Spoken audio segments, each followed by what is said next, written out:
वो कह लो।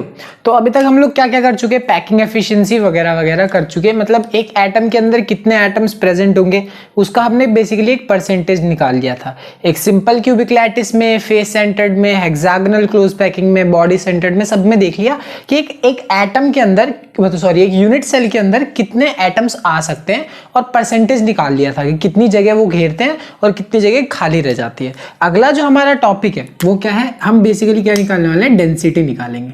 ठीक है, क्या निकालेंगे, डेंसिटी ऑफ यूनिट सेल।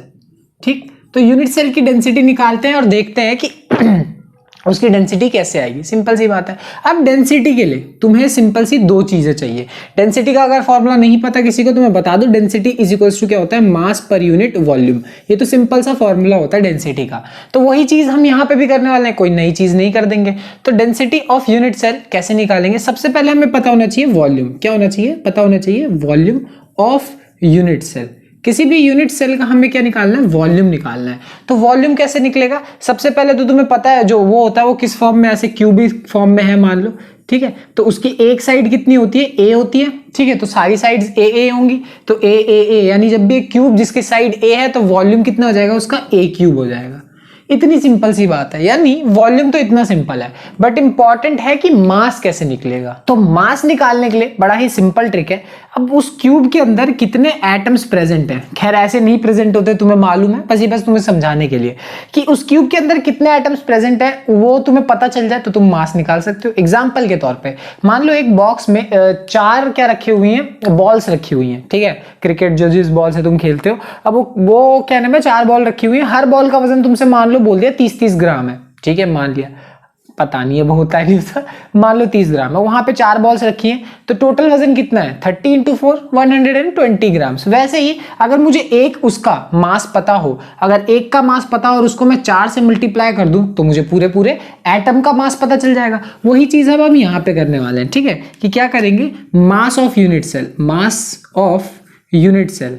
ठीक है, तो उसको निकालने के लिए हम क्या करेंगे, सबसे पहली चीज हमें पता हो चाहिए mass of each atom, mass of each atom, यानी एक एटम का कितना मास है। ठीक है ना, दूसरी बात एक एटम का कितना मास है, और दूसरी बात है कि नंबर ऑफ एटम्स कितने हैं, क्या बोलेंगे, नंबर ऑफ एटम्स कितने हैं। ठीक है, अब ये नंबर ऑफ एटम्स क्यों इंपॉर्टेंट है, क्योंकि अलग अलग केसेस में number of atoms different different होते हैं। यानी अगर मास ऑफ यूनिट सेल हमें निकालना है तो क्या करेंगे, mass of each atom into number of atoms कर देंगे, आंसर आ जाएगा। सिंपल सी बात। तो अब यहाँ पे इसको मान लो तुम, चलो मान लो स्मॉल m मान लेते हैं। ठीक है, नंबर ऑफ एटम्स को z मान लेते हैं। ठीक है, नंबर ऑफ एटम्स को z मान लेते हैं और वॉल्यूम को v मान लेते हैं। अब हमें नंबर ऑफ एटम्स तो पता होते हैं, तुम्हें मालूम है सिंपल के केस में 1 होता है, बॉडी सेंटर्ड के केस में कितने होते हैं, 2 होते हैं, फेस सेंटर्ड के केस में 4 होते हैं। ये बात हमें पता है, तो नंबर ऑफ एटम्स पता है, वॉल्यूम भी हमें पता है। इंपॉर्टेंट क्या है, इंपॉर्टेंट है मास ऑफ ईच एटम। एक एटम का मास निकालना कैसे निकालोगे, तो इसके लिए हम एक कॉन्सेप्ट यूज करेंगे, और वो कॉन्सेप्ट जो कि 9th क्लास से हम सीखते आ रहे हैं, बट फिर भी शायद कई लोगों को इसमें प्रॉब्लम होती है, और वो क्या है, मोल कॉन्सेप्ट। इस मोल कॉन्सेप्ट को यूज करके हम एक एटम का मास निकाल लेंगे। ठीक है, अब मैं तुम्हें बहुत हल्के में वो मोल कॉन्सेप्ट बता दूंगा, तुम्हें समझ में आ जाएगा। वैसे मोल कॉन्सेप्ट अपने आप में बहुत बड़ी चीज है, काफी कुछ सीखना है इसमें, बट मैं हल्के से तुम्हें समझा देता हूँ। मोल कॉन्सेप्ट के ना बेसिकली 2 फॉर्मूले होते हैं, एक फॉर्मूला होता है ये, और दूसरा फॉर्मूला होता है गिवन मास अपॉन में मोलर मास, जिसको स्मॉल m भी लिखा जा सकता है। ठीक है, अब इस फॉर्मूले के मतलब समझ जाओगे तो तुम्हें फॉर्मूला समझ में आ जाएगा। Number of moles is equals to number of particles, कितने पार्टिकल्स प्रेजेंट है, अपॉन में एवोगैड्रो कांस्टेंट। क्या होता है, अपॉन में एवोगैड्रो कांस्टेंट। बेसिकली यही है मोल कॉन्सेप्ट। ये अच्छे से समझ में आ गया तो तुम मोल कॉन्सेप्ट आराम से कर सकते हो। तो नंबर ऑफ पार्टिकल्स अपॉन में एवोगैड्रो कांस्टेंट, तो एवोगैड्रो कांस्टेंट क्या होता है, 6.022 इंटू 10 की पावर 23, ये उन्होंने बोला था। ये बात तुम्हें मालूम होगी, कोई बात नहीं, अगर नहीं मालूम तो मैंने बता दी, ये होती है एवोगैड्रो कांस्टेंट की वैल्यू। और वही दूसरा फॉर्मूला क्या होता है, ये गिवन मास अपॉन में मोलर मास, कि कितना मास प्रेजेंट है, अपॉन में मोलर मास, अपॉन में क्या, मोलर मास। अब मोलर मास का क्या मतलब होता है, मोलर मास का मतलब है मास ऑफ किसी भी एटम का, किसी भी मॉलिक्यूल का, किसी भी आयन का। एग्जाम्पल के तौर पर ले लो, अगर तुम हाइड्रोजन का मास देखो तो 1, ऑक्सीजन का मास देखो तो 16, और बट वही H2O का मास देखो तो क्या होगा, 2 इंटू 1 प्लस 16, ठीक है ना, तो कितना हो गया 16 2 18, ठीक है। तो यानी एक मॉलिक्यूल का मास या फिर किसी एटम का मास, ये सब कुछ किसके अंदर आता है, मोलर मास के अंदर आता है। समझ में आ गई बात। यानी अब अगर यहां से अगर तुम्हें निकालना है mass of each atom, her atom का मास निकालना है, तो तुम इस फॉर्मूला को यूज करके आराम से निकाल सकते हो, इस फॉर्मूला को आराम से यूज करके। क्यों, इसको हटाओ बीच में, और ये फॉर्मूले, ये दोनों भी तो आपस में बराबर होंगे। अगर ये भी n के बराबर है, नंबर ऑफ मोल्स के बराबर है, तो ये भी नंबर ऑफ मोल्स के बराबर है, तो ये दोनों भी आपस में बराबर हुए। सिंपल सी बात है। अब ध्यान से सुनो, यहां से कितनी चीजें तुम्हें पता है। बोला है मास ऑफ, एक एक करके। सबसे पहले एवोगैड्रो कांस्टेंट की वैल्यू तो तुम्हें पता है कितनी, 6.022 इंटू 10 की पावर 23। मोलर मास सबका ही पता होता है, अगर नहीं पता होगा तो तुम्हें ब्रैकेट में लिख के दे देगा। लाइक अगर सिल्वर का, अब जैसे तुम्हें सोडियम का बोल दूंगा तो सोडियम का पता है तुम्हें कि 23 होता है, अगर मैं सिल्वर बोल दूं तो तुम्हें नहीं मालूम, तो होता है एग्जाम पेपर में ब्रैकेट में लिखा हुआ होता है, टेंशन मत लेना। तो ये सिंपल सी बात है। मोलर मास का मतलब है कि मास कितना होगा किसी भी एटम या मॉलिक्यूल या आयन, किसी का भी। ये बेसिकली या तो गिवन होगा या तो तुम्हें याद होते हैं, शुरू के 20 एलिमेंट्स के 10वीं क्लास में याद किए होंगे तुम लोगों ने। तो ये भी हमें पता है, ये भी पता है। रही बात इसकी नंबर ऑफ एटम्स, तो नंबर ऑफ एटम्स जरा देखना, मास ऑफ ईच एटम। जब हम एक मास, मतलब एक एटम का मास निकालने जा रहे हैं, सिर्फ एक एटम का मास निकालने जा रहे हैं, तो n की वैल्यू कितने रख देंगे, 1।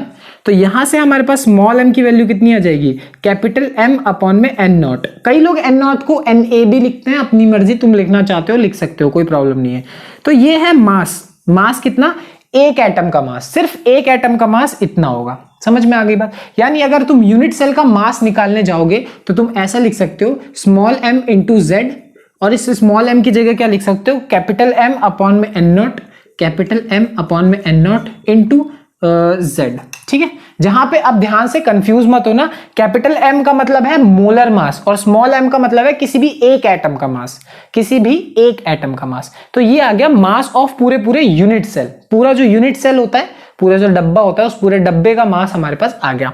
अब तुम्हारे पास मास भी है, तुम्हारे पास वॉल्यूम भी है, तो अब डेंसिटी निकालना इज वेरी इजी। तो डेंसिटी का फॉर्मूला क्या होता है, density is equals to mass upon में वॉल्यूम, ठीक है। तो मास ऐसे कैसे नहीं, density of unit cell, of unit cell. अगर यूनिट सेल की डेंसिटी निकालोगे तो मास भी किसका रखोगे, ऑफ यूनिट सेल रखोगे, ठीक है ना। और अगर वॉल्यूम भी रखोगे तो वो भी किसका रखोगे, यूनिट सेल का रखोगे। सिंपल सी बात है। तो डेंसिटी ऑफ यूनिट सेल की वैल्यू कितनी है, स्मॉल डी, और मास ऑफ यूनिट सेल की जगह क्या रखोगे, कैपिटल M अपॉन में n not into Z, upon में वॉल्यूम की जगह कितना रखोगे, a क्यूब। कोई दिक्कत वाली बात यहां तक, बिल्कुल भी नहीं। तो हमने सिर्फ डेंसिटी निकाल दिया और उस डेंसिटी के लिए इतनी फालतू की कहानियां रची हैं और कुछ नहीं, ठीक है ना। तो ये आ गया हमारे पास क्या, डेंसिटी। ये क्या आ गई, डेंसिटी का फॉर्मूला आ गया। यहां पे इस पूरे में तुम्हें कंफ्यूजन नहीं होनी चाहिए। अगर तुम हर एक का मतलब समझते हो ना, तो ये बहुत ही सिंपल चीज है। इसका क्या मतलब है, जो कैपिटल M है उसका मतलब है मोलर मास। ध्यान रखना, कैपिटल M का मतलब क्या है, मोलर मास। अगर Z की बात करूं तो Z का मतलब क्या है, नंबर ऑफ एटम्स। क्या, number of atoms in unit cell, in unit cell. एक यूनिट सेल में कितने नंबर ऑफ एटम्स है। अगर मैं किसकी बात करूं, A की बात करूं, ठीक है, तो A बेसिकली क्या है, साइड है। या फिर मैं A क्यूब की बात कर दूं तो A क्यूब क्या है, वॉल्यूम है। क्या है, वॉल्यूम ऑफ यूनिट सेल, यानी जो यूनिट सेल है उसका वॉल्यूम कितना है। और आखिरी बात रही n नॉट, या फिर कोई इसे Na भी लिखता है, ठीक है, तो तुम लिख सकते हो, Na भी लिख सकते हो, कोई प्रॉब्लम नहीं है। जो कि किसके बराबर होता है, एवोगैड्रो कांस्टेंट के बराबर है, एवोगैड्रो कांस्टेंट के बराबर है। और जो एवोगैड्रो कांस्टेंट है उसकी वैल्यू कितनी होती है, 6.022 इंटू 10 की पावर 23। ये बात तुम्हें मालूम होगी, नहीं अब तक तो मालूम चली गई होगी। तो ये है पूरा का पूरा बेसिकली डेंसिटी का कंसेप्ट। बड़ा ही सिंपल है, ज्यादा कुछ है नहीं इसमें। अगर ये चीज निकालने के बाद तुम्हें ये सारी चीजें पता है तो बहुत सिंपल है। इसके ऊपर क्वेश्चंस इससे भी ज्यादा सिंपल। एक बार ये समझ में आ गया तो क्वेश्चंस तो और भी ज्यादा इजी हैं, ठीक है। तो अब एक क्वेश्चन हम लोग देख लेंगे इस टॉपिक के ऊपर, इस डेंसिटी के ऊपर। एक क्वेश्चन देख लो, तुम्हें अच्छे से समझ में आ जाएगा। इस टॉपिक में ज्यादा वेरिएशन, मतलब बहुत सिंपल है। एग्जांपल के तौर पे एनसीईआरटी का ही क्वेश्चन सिंपल सा उठा लेते हैं कि x ray diffraction study shows that copper crystallizes in an FCC unit cell, ठीक है। सबसे पहली बात हमें बोला गया है एफसीसी यूनिट सेल है, ठीक है। अब इसका क्या मतलब है फिलहाल तो बाद में देखेंगे इसको, बट हाँ बोला है कि सेल एज, सेल का जो एज है वो कितना दिया है, 3.608 इंटू 10 की पावर -8, ओके, 3.608 इंटू 10 की पावर -8 सेंटीमीटर ये दे रखा है साइड का लेंथ, सेल एज मतलब दिस, और इसकी लेंथ कितनी दे रखी है 3.608 इंटू 10 की पावर -8। ठीक है, अब यहां पे आगे क्या बोला है, आगे बोला है कि in a separate experiment copper is determined to have a density of, मतलब हमें पता है कि कॉपर की जो डेंसिटी है वो कितनी है 8.92 ग्राम पर सेंटीमीटर क्यूब, इतना उन्होंने बोल रखा है कि कॉपर की डेंसिटी ये होती है। Calculate the atomic mass of the copper, यानी तुम्हें एटॉमिक मास कॉपर का कैलकुलेट करना है अगर तुम्हारे पास ये इंफॉर्मेशन है तो, यानी इस फॉर्मूले के हिसाब से D is equal to Z capital M upon में A क्यूब N नॉट। ठीक है, अब इसमें तुम्हें कैपिटल M की वैल्यू निकालनी है, तो कैपिटल M को एक साइड कर लो, बाकी चीजों को एक साइड कर दो, D A cube N not upon में Z।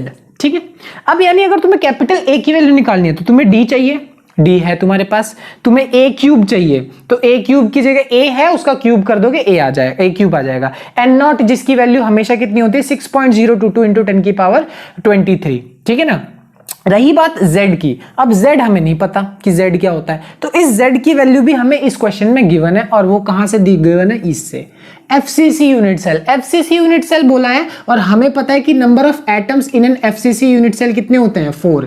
एक FCC में कितने एटम्स होते हैं 4 एटम्स होते हैं, यानी पक्का Z की वैल्यू कितनी होगी 4 होगी, यानी इस Z की वैल्यू भी अब हमें पता है। तो जैसे ही हम सारी वैल्यूज पुट करेंगे अब हमारा आंसर आ जाएगा। हाँ, बस ये चीज है कि यहां से कैलकुलेशन बड़ी टफ होगी, एक ही चीज मुश्किल है वो है कैलकुलेशन। D की जगह कितना रखोगे 8.92 इंटू A क्यूब की जगह कितना रखोगे 3.608 इंटू 10 की पावर -8 का होल क्यूब। ठीक है, और फिर उसके बाद N नॉट की जगह कितना रखोगे 6.022 इंटू 10 की पावर 23। ठीक है, और Z की जगह कितना रखोगे अपॉन में 4।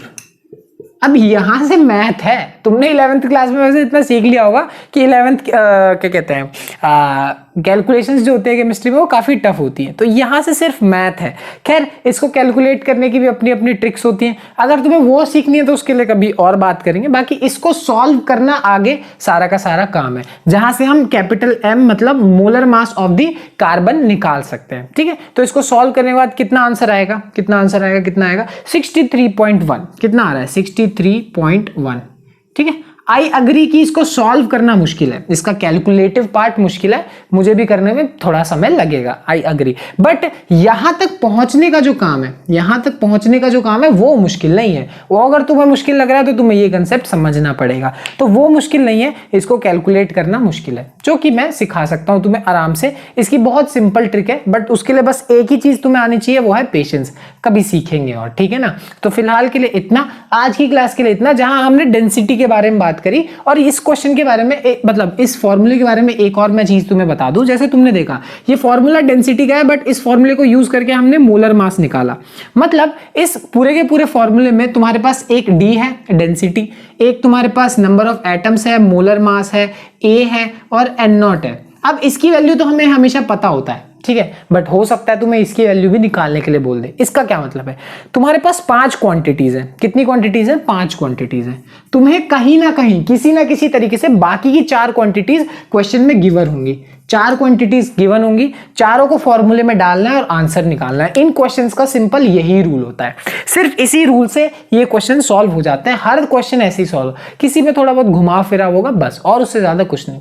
सिंपल है, इजी है, ठीक है। मिलते हैं चलो अगली क्लास में, बाय बाय।